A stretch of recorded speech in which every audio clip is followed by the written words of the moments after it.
What's happening, guys? It's DK Priori, and I'm going to start this episode off a little differently. So I went back to the Archdruid Kaimar fight, and the reason for that is I want to access some of the better Druid stuff, and I didn't know how else to get back to the Covenant that's underneath this boss fight. So I went back. You know we had trouble with this earlier. And I had a lot of trouble with it during this recording, but I found what worked for me, which was to just buff my weapon, get up close, stick on him, stay on him, don't let him get away. Circle around him, try and avoid those balls. You'll always get chip damage from them, I found. You'll very rarely be able to dodge all of them, although it does happen. It's just... you're dodging so much stuff. But yeah, the trick I found with this guy is to just stay real close to him. Now in this phase, he has some really good ways of keeping the distance on you. And if you let him keep distance, he will come at you with these charged attacks that are just super damaging. Like, he'll hit you like a truck if you let him. So stay close on him. He'll try and make up the distance. There's this one move he does where he slams, I think he slams his staff or his foot into the ground, and all these green crystals come up, and you need to back off at that point. And that's, that's one of the ways he'll try and keep space from you. But as long as you're staying close to him, not letting him flip about, that's the crystal attack, by the way, right there. So all the crystals will come up. You just need to stay on him. I took a bunch of damage there from the spheres because I was dodging a wolf and I was dodging him. Be careful of this one attack he has where he'll sort of spin to win with the staff. If he hits you with the first one, he's going to hit you with the second spin and more than likely two-shot you. So make sure you keep an eye out for that. It's really fast. It is telegraphed, but it comes at you so quickly.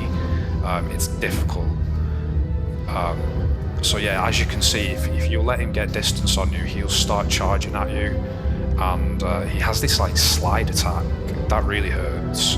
So in this instance, when you're underneath the first boss arena, his attacks from distance are going to be the bigger threat to you, and that's why I found staying close and just going in with a two-handed sword, two-handing my normal sword, was the best strategy. And I whittled him down and just took it from there, took the victory. And what that allows for, and now I know during the Let's Play we came down here, I didn't spot that bonfire. I don't know if it was always there when the cage man brings you down here, or if that bonfire only appears after you've beat the Archdruid. Either way, we've beat him, so let's continue on. So, as you can see, since defeating Archdruid Kaimar, some significant changes to the build have happened. I'm now looking more like a druid than a sort of thorny potato sack. So now you can see my beautiful face. We've got a new weapon, we've got an extra spell slot and some new spells to utilize. I haven't used any of them yet. I've spent the past few hours kind of farming up mats and stuff like that, and I'll start by showing, how I did that. So this episode, after seeing the Archdruid fight at the start, this episode's going to focus on sort of some of the things I learned about the mod that I didn't know already, and just go into a few details about how I pimped out this character so that she's now more competitive. So first things first, if you're a druid, you're gonna want to pray to the Great Spirit Tree, and here's all the stuff you have accessible as part of this covenant. So everything costs souls and an essence shard. You can buy essence shards for 1,000 souls and 3 arcane crystals, which are those items that were dropping like crazy throughout the game. What I've learned is that they're actually tied to your covenant. So different classes will start as a member of a different covenant, and whichever covenant you start as determines which material you're going to end up getting. So the students of the Dragon Covenant is for druids and I think necromancers, and having that equipped means that enemies will start dropping Arcane Crystals, which you can use to upgrade spell tools to +4, and by that it doesn't just mean spell tools, it means anything with magic affinity. So that included this weapon, which is the Living Crystal Bardiche, sort of like a halberd weapon, that I bought from here. It cost 10 Essence Shards and 15,000 souls. So I had loads of Arcane Crystals, right? I actually didn't really understand how I got them, how they were dropping so frequently, and what they were for until this point. And it turns out they're really useful. I bought loads of Arcane Crystals, picked up a bunch of stuff, but I didn't have enough to upgrade the Living Crystal Bardiche after I picked up some of this shit, including Call Elder Gru, which I'll look at in a second. I haven't got Essence Shatter yet, and I haven't got Life Weaving, so I am going to pick those up. I haven't got Core Ravenous Lizard, I haven't got Water Surge. I don't know if I'm going to get Water Surge, but I'm definitely interested in trying those two. Anyway, as you can see, we've got a much better weapon. The Crystal Bardiche, Living Crystal Bardiche, +10, is giving me 755 attack power with BB scaling in magic, and look at those attribute requirements. 5 strength and 12 dex. I was real happy with that. So I actually went to Rosaria, gave her some tongue, and pinched out the stats, the points that I put into dex and strength, and put them into attunement to get that 4th slot. My int and faith are at 30, so that's nice. And basically, with 755 base damage, if I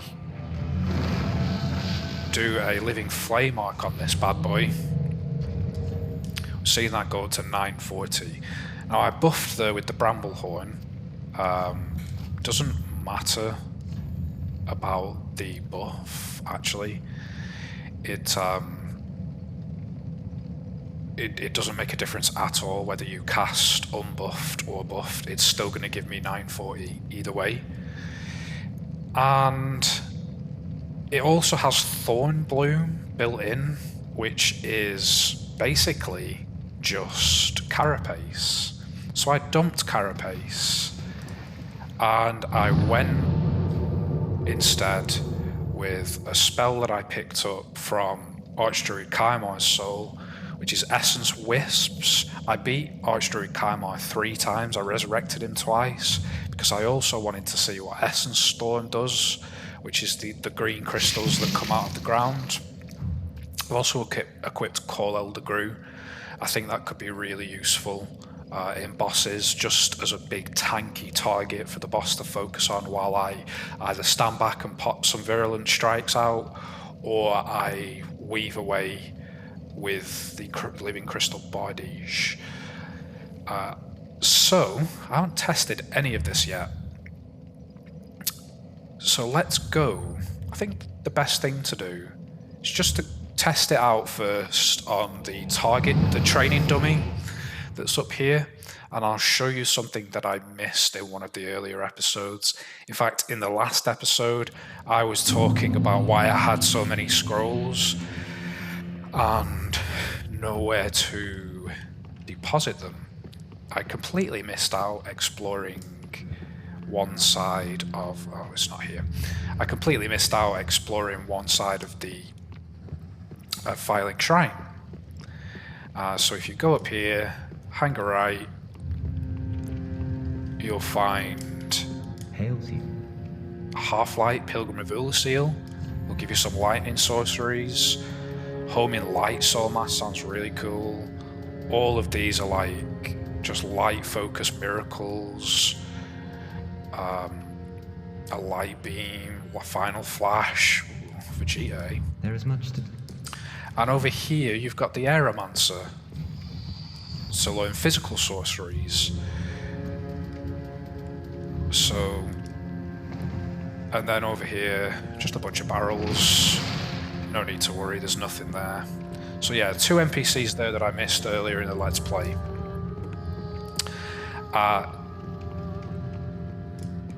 I've also changed my armor. Now I've got 2 options for armor. Druid Crown is one I'm sticking with. It just reduces the cost of conjurations by 2%. However, I also picked up the Living Crystal set. Now this is like a pimped out version of the Hermit stuff, but it looks like a glowing green version of the Thorn set from base game, as you can see. It's just Kirk's armor, but the helm has like, you know, green tinge to it. So that's going to be good for rolling magic damage. Of course, I'm overweight in that. I was actually more concerned, really, with magic damage. You know, pimping out the power of my sorceries or conjurations or whatever. So I went with the Garb of the Conclave, which you can also get down from the Great Tree. This is going to increase our magic damage and reduce FP consumption on stuff. And I also swapped out the Ring of Favour. I took the hit to my HP and stamina and my equipment load, and I swapped it out for the Crystalline Loop, which does boot, when it says all magic damage, any type of magic, necromancy, hexes, all that stuff, it's boosted by 10% by this ring, in conjunction with the Shell of Cathbad, which I got from a Soul of a Great Foe. That's giving me a 10% boost, has good synergy. And then we've got the Young Dragon Ring. I'll go into all of this in a build video as well, in more detail. So let's see. First, Jade Sword +4. 361. Not bad. It's alright. It's quick, isn't it? You get numerous swings in with that. Living Crystal Bardiche. Oh, let's try the Jade Sword two-handed too, because that's how I beat Kaimar.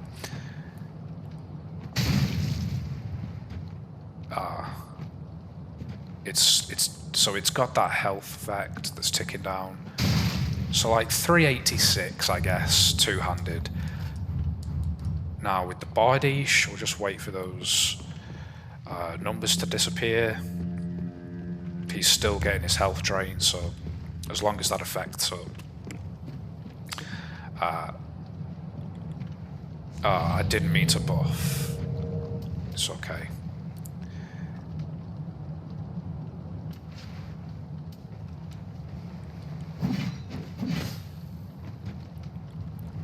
Come on. Wow. That health drain effect lasts a long time. 569 with no, I don't think it's got the health drain. 683 two-handed weapon art. It's like the split leaf greatsword, so you can wind that up. Oh, damn! That's amazing. So wind that up. That's brutal. That's pretty insane. Essence Wisps. I think they're like they're gonna target this guy and apply that life drain effect. So that's pretty cool. Let's try, instead of Essence Wisp, let's look at the other Kaimar. The other spell you get from Kaimar, which is the crystal, the crystals that come up from the ground. So that's Essence Storm.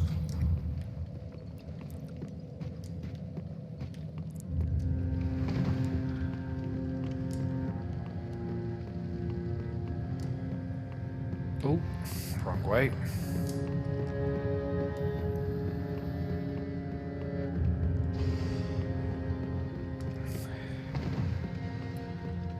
Let's see what happens now. So that'll be good for crowd control, I imagine. And it comes out a lot quicker than the orbs. So I think I'm going to stick with Essence Storm. I think if I get ganged up on, or I'm in a tricky situation where there's lots of enemies, that could come in real handy. Obviously we've got Call Elder Gru. Elder Grus are if you didn't know, they're the big guys in Fire and Keep that wave around the tree. I can call one of those as a buddy now. So yeah. It's getting interesting.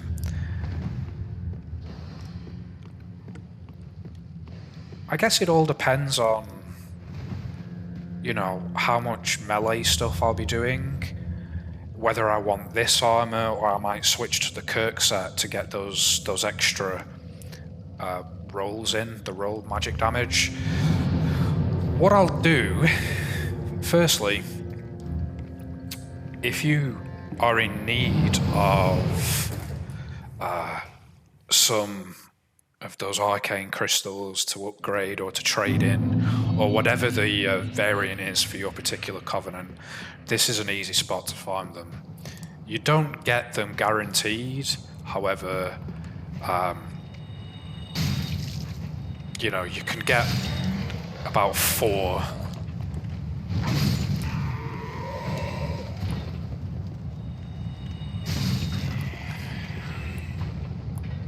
You can easily, I've not got any right now, so this isn't looking good. But this is what I did. I did this for a while actually, just to get the Arcane Crystals to drop.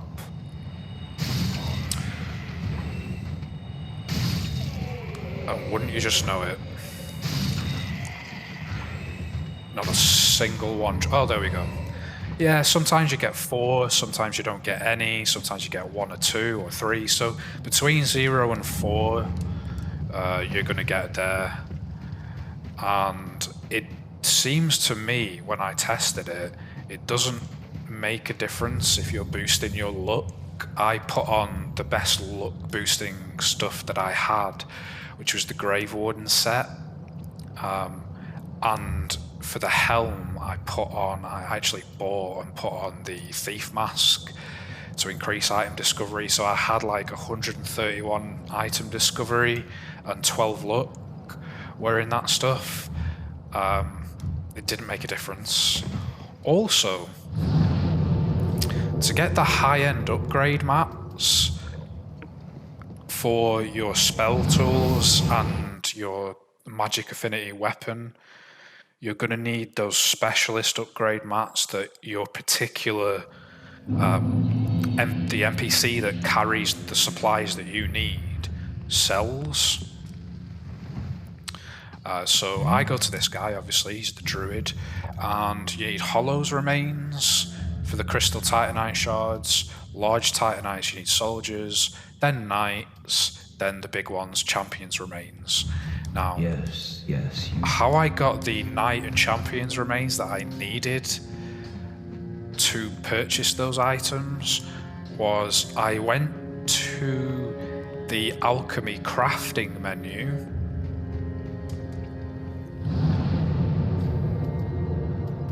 and I crafted a bunch of luck elixirs with all the reagents that I had. I ended up with about 19 luck elixirs. Then I went to the crows up top on the roof and just kept trading them, and eventually they gave me the remains that I needed to get the upgrade mats to upgrade the Bardiche at least. Our Bramblehorn is still a +8. I believe we'll need more of those high-end upgrade mats to upgrade the Bramblehorn. Any further, yeah, 2 chunks, and then we'll need 3 chunks and then a slab. So we're only going to get those by trading the remains for them, and I don't have any right now.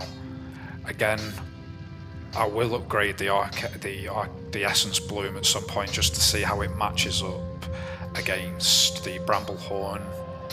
I might even see how the Verdant Bow matches up, but right now I'm pretty happy. The Bramblehorn's giving me good damage, good spell buff. So before we call things out, I will show you,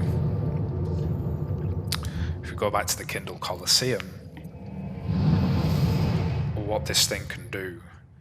I'll do the first boss of the game, I'll resurrect that, just to show you how quickly it can melt the early boss. Real easy. And then I reckon I will try it out against the Abyss Watchers to see if it makes any difference. So I'm just going to go in.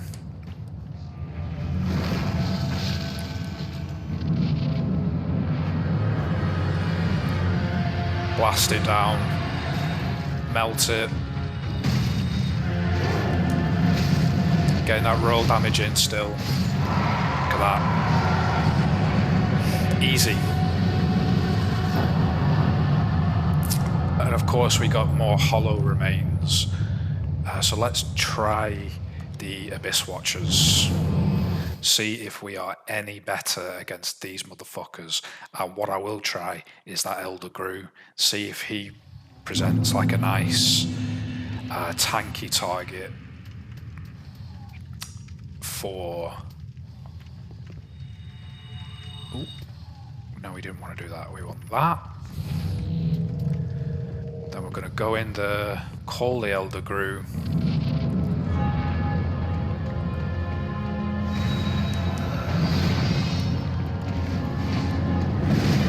Oh yeah, oh yeah, oh yeah.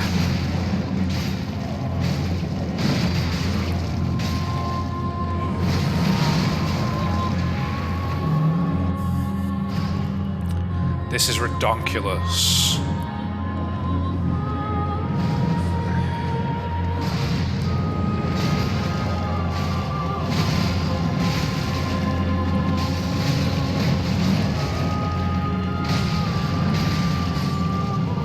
Oh shit.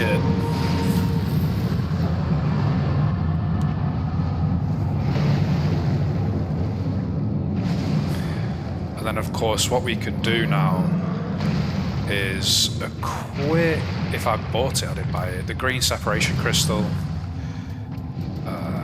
use that, unsummon him, and there we go. So all that trouble, all those hours spent just tickling the Abyss Watchers with that puny, pathetic amount of damage, now we defeated him in less than a minute.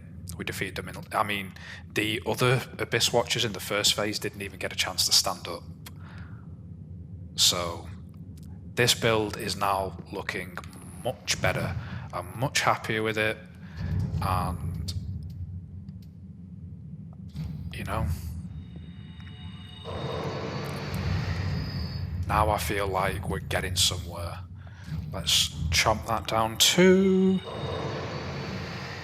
Quickly go back to the shrine, dump some levels. I'm focusing on vigor. I want maybe 30 vigor. And then I'll call this episode to a close, and then we'll pick up, we'll go to Smoldering Lake, I guess, and continue making some progress. So, yeah. Things are looking up for our Druid Queen, or our hybrid Druid Queen at least. We do good melee damage. We've got a buddy to summon in for bosses that will just act as a tank and do damage too. We've got a good projectile, we've got a buff, and we've got some crowd control. as well. All options available to us. So anyway, that's it for this video. I've been DK Priori, and I'll see you in the next one. Peace.